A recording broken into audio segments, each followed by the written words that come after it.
ভয়াবহ পরিস্থিতি জাতীয় সড়কের। বেহাল অবস্থায় থাকা জাতীয় সড়কে প্রতিদিন যানবাহন চালকরা মহাবিপাকে পড়েন এবং তারা শেষ পর্যন্ত সংবাদ মাধ্যমের মুখোমুখি হয়ে সরকারের দৃষ্টি আকর্ষণ করেন। বারবার সেই বিষয়গুলো আমরা আপনাদের কাছে তুলে ধরেছি। জাতীয় সড়কের কৈলাসশহর থেকে কমলপুর যাওয়ার পথে ফটিকরায় শ্রীপুর এলাকায় সেই ঘটনা। জাতীয় সড়কের ভগ্নদশাই শুধু নয়, একেবারে ভয়াবহ পরিস্থিতি।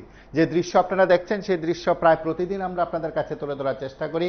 যানবাহন চালকরা বারবার বলছেন যে যাদের এই বিষয়গুলো দেখা দরকার, যাদের দ্বারা এই কাজগুলো সংস্কার করা দরকার, এই রাস্তা সংস্কার করা দরকার, এই বিপদ সংকুল পরিস্থিতির মোকাবিলা করা দরকার, তারা কার্যত কিছু করছেন না। অসহায় হয়ে পড়েছেন যানবাহন চালকরা। তারা সংবাদ মাধ্যমের মুখোমুখি হয়ে তাদের বক্তব্যের কথা তুলে ধরেছেন। আপনারা নিশ্চয়ই অবগত আছেন, তার আগেও আমরা বিষয়গুলো উত্থাপন করেছি, তার আগেও আমরা এই দৃশ্যগুলো আপনাদের কাছে তুলে ধরেছি। বিভিন্ন জায়গায় জাতীয় সড়কের ভয়াবহ পরিস্থিতির কথা তুলে ধরেছি। কেউ কেউ বলছিলেন কয়েক বছর আগে, কয়েক মাস আগে নির্মাণ করা হয়েছে, এই রাস্তার এই ধরনের পরিস্থিতি তৈরি হয়েছে, ভেঙে গেছে রাস্তা, ভেঙে গেছে সেখানে রাস্তার অ্যাপ্রোচ সহ বলা যেতে পারে বিরাট অংশ। তা নিয়ে রীতিমতো যানবাহন চালক থেকে শুরু করে প্রত্যেকে প্রতিদিন মহাবিপাকে পড়ছেন। সেদিক থেকে শ্রীপুর এলাকায় জনদুর্ভোগের কথা বলতে গিয়ে নাগরিকদের পাশাপাশি যানবাহন চালকরা কি ধরনের বিপদের মুখোমুখি হচ্ছেন তাদের বক্তব্য আমরা শুনবো। নইলে ঠিক আছে আমরা মানিয়ে নিতে পারলাম, কিন্তু একদিন না। এই জায়গাটার মাঝে মানে বাক্কা পর্যন্ত সমস্যা না, কেন ডেইলি গাড়ি পাশে দুইটা আইয়ে তারা কাজ করে ঠিক আছে, কিন্তু ওই উপরে মাটি বিছিয়ে যায় গিয়া আবার গাড়ি চলাচল করলে মানে গাড়ি বিছা 2 নম্বরে হাইকারি আরম্ভ করছে। আমরা তো কোন রকম বাইক নিয়ে ঠেলাইতে ঠেলে আয়ো তো গাড়ি গাড়ি অনেকদিন থেকে ওই জায়গা লাগিয়ে খুব কষ্ট করতে আছে ড্রাইভারে। আমরা তো বাইকে ঠেলাইও চামড়ি বাড়ি করতে ফেয়ার থাকে না এখানে, কিন্তু গাড়িগুলো খুব কষ্ট হয় কতদিন ধরে এই জায়গাটা এমন অবস্থা হয়েছে, মানে একটা গাড়ি যাইবার মতন নাই। কোন রোডে এই সমস্যাটা? এটা তো জায়গা হয়েছে শ্রীপুর। আচ্ছা, এখানে কি রাস্তা খারাপ? রাস্তা তো খারাপ হয়ে দেখেন না, গাড়ি যাচ্ছে। কত মিটার রাস্তা? কত মিটার? অনুমানিক 20-25 মিটার হইব। তো মানে গাড়ি চলাচল পুরাপুরি মানে যাইতে পুরাপুরি বন্ধ। তো ওই যখন একটা গাড়ি ওই দিক থেকে গাড়ি আর ওইদিকে ঘুরিয়া যার গাড়ি ওই দিক থেকে যদি আমি একটু দেখে আসি শ্রীপুর বাজার পর্যন্ত লাইন ধরাই গাড়ি মনে করে 15-20টা গাড়ি হইব, বড় গাড়ি, ট্রাক গাড়ি, ও 12 ধাক্কা, ওই হাতরের গাড়ি, এগুলো আটকে থাকছে। এখন অব্দি মানে প্রশাসন থেকে কোনো ধরনের প্রোগ্রাম নেওয়া হয়েছে না? এটা তো দেখছি না, কোনো কাজ হয়েছে বা চেক রাস্তার দায়িত্বে যারা কোম্পানি আছে তারা কি আইসি না, আপনাদের সঙ্গে কথাবার্তা কইছেন? না, দেখছি না, কথা কইছে না। আচ্ছা, ঠিক আছে। হয়েছে যে আমরা মানে ড্রাইভার, আমরা সবাই লরি চালক, আমরা সবাই লরি চালাই। তো রাস্তাটা মানে এই জায়গা খারাপ। আমরা সকালবেলা ফোন করছি কোম্পানিত। তো কোম্পানিত আমরা মানে রাত্রে 2:30-3টা থেকে এখানে 2টা গাড়ি ফাঁসা থেকে আমরা এখানে কোনো ছোট গাড়িও যাইতে পারে না, বড় গাড়িও আইতে পারেন না। তো সকালবেলা আমরা 5টার দিকে কোম্পানিতে গেছি, যাওয়ার পরে কোম্পানিতে দেখছি তালা মারা, তারা মানুষ নাই। তখন দেখেন এখানে 2-3 কিলোমিটার মধ্যে কোনো হোটেল নাই, না জলের ব্যবস্থা আছে, না মানে টয়লেটের ব্যবস্থা আছে।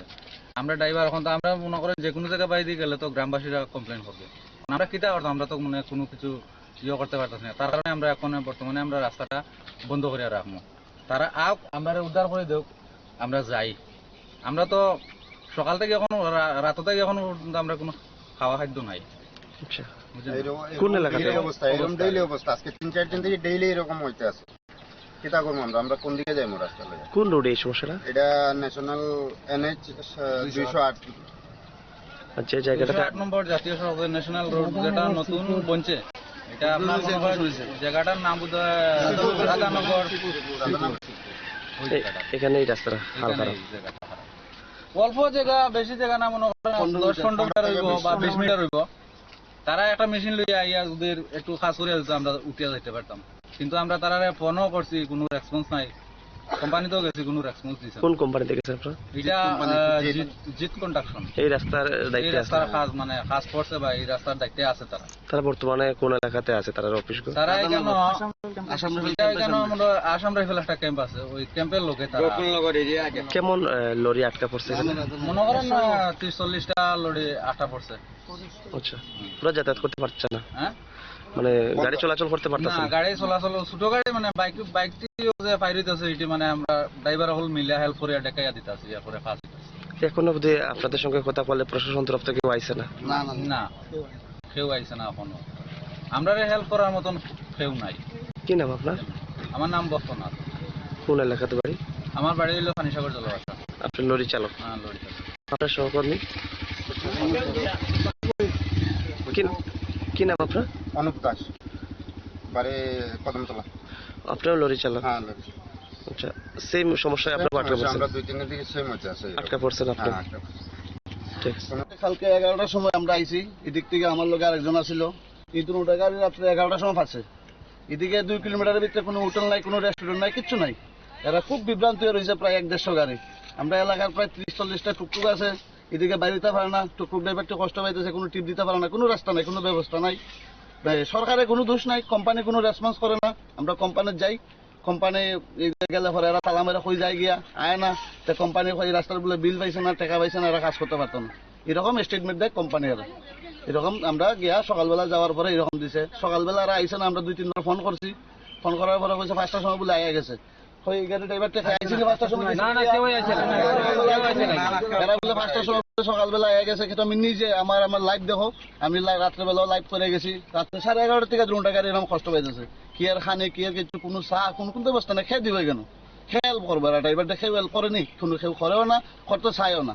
কিন্তু এই রাস্তাটা যে এরকম হয়েছে, এখন এটা আমরা কিতা করতে পারি? কিতা করলে ঠিক করতে পারবো? আমরা কি নিজের টাকা দিয়ে ঠিক করতাম না কিতা করতাম? এটা কোম্পানি আমরা বুঝে হয়ে যাক। কোন এলাকাতে এই সমস্যা? এটা রাধানগর শ্রীপুর এলাকায়। শ্রীপুর বাজার থেকে যে রাস্তাটার সমস্যা হয়েছে কোন রাস্তাটা এটা? এটা ন্যাশনাল হাইওয়ে 208 NH। আচ্ছা, কত মিটার রাস্তার এই হাল? রাস্তার প্রায় 15 মিটার, আচ্ছা 15-20 মিটার হইব একটা জায়গা, আর বাকি সাইড মোটামুটি ভালো আছে। আচ্ছা। এটা প্রায় 15 দিন ধরে এখন ডেইলি এখানে 4-5টা গাড়ি ফাঁসে। এই বর্ষার মৌসুমে কি মানে গাড়ি চলাচল নিয়ে কোনো আমি নিজের প্যাকেট থেকে 2000 টাকা দিয়ে গাড়ি উঠাই দিছি, ঠিক করাই দিছি রাস্তা। আমার নিজের টাকা দিয়ে 2000 টাকা দিয়ে আমি এই রাস্তা ঠিক করাই দিছি। লাইভ ভিডিও করে ছাড়ছি অনেক, সবে দেখো। ঠিক আছে, এছাড়া কিতা হেল্প করতে পারবো? একজন গ্রামবাসী হিসাবে আমি এছাড়া কিতা হেল্প করতে পারবো? এটা তো আমার বাবা তো সেন্ট্রাল গভর্নমেন্টে চাকরি করে না, যে আমি ডেলি আমার নিজের টাকা দিয়ে ঠিক করে দিব, ঠিক না? এটাই আর বাকি তো ড্রাইভাররা জিজ্ঞাসা করে। এখানে কতটি গাড়ি লরি এর আটকা পড়ছে? গাড়ি প্রায় 50-60 হইব। আচ্ছা, পুরো লাইন আছে, আপনি দিয়ে গেলে দেখতে পাবেন, পুরো লাইন আছে। গতকালে বৃষ্টির পর থেকে এই সমস্যা? বৃষ্টির আগের থেকে। আচ্ছা, কালকেও গাড়ি ফাঁসছে। বৃষ্টির আগের থেকে। আপনারা কি চাইবেন? এই আমরা রাস্তায়? চাই কোম্পানি এটা দেখক, দিকে এরা উড়াই ড্রাইভারটির উদ্ধার করুক, বাসা ড্রাইভারটির উদ্ধার করুক, বাসা। কেন এরা তো কালকে কোন কোম্পানি এটা কাজে? কোম্পানির নামটা তো আমার মনে নাই, ওই আসাম রাইফেল ক্যাম্পের সামনে জিত কোম্পানি বোধহয়, জিত কোম্পানি। এই রাস্তা মেইনটেনেন্স নিয়ে তাদের কোনো হেল্প নাই? মেইনটেনেন্স তো একটা ন্যাশনাল হাইওয়ে পরে হইলে পরে একটা কোম্পানি 5 বছর পর্যন্ত মেইনটেনেন্স দিয়া দেয়, তারপরে পিডব্লিউডি কাছে হ্যান্ড ওভার করে। কতদিন হয়েছে এই রাস্তাটা কাজ এই রাস্তা করতে? হয়েছে 2 বছর, 1.5 বছর না, কমপ্লিট হয়েছে না, 2020 থেকে কাজ চলছে। কমপ্লিট হওয়ার পরে 1-1.5 বছর হইব, কমপ্লিট করে সাকসেস করে উদ্বোধন করে গাড়ি চলে। আর এই প্রথম বর্ষাতেই আবার ভাঙ্গা শুরু হয়েছে। এখানে ছোট বড় থেকে শুরু করে সব যান চালকদের এই সমস্যা? কোনো টুকটুকও যাইতে পারে না, খালি বাইক দিতে পারে। আমরা গ্রামের ওই 15-20টা টুকটুক বাড়ি দিতে পারতেছে না, টিপও যাইতে পারতেছে না, রুজু করতে পারতেছে না। খবর সোমবার হইলে খবর বন্ধ, কিন্তু রুজু করে না, দিব করতে টাকা। এরকম রাস্তা হইলে বাড়িতে পারবো না, কেউ পারতো না। কি নাম আপনার? আমার নাম নয়ন দাস, এই এলাকার বাসিন্দা। এই এলাকাবাসী। আপনারা শুনলেন সেখানে সংশ্লিষ্টদের প্রতিক্রিয়া। সেদিক থেকে প্রশাসনে ঘুম ভাঙবে কিনা সেটা সময় বলবে। দেখতে থাকুন PV24।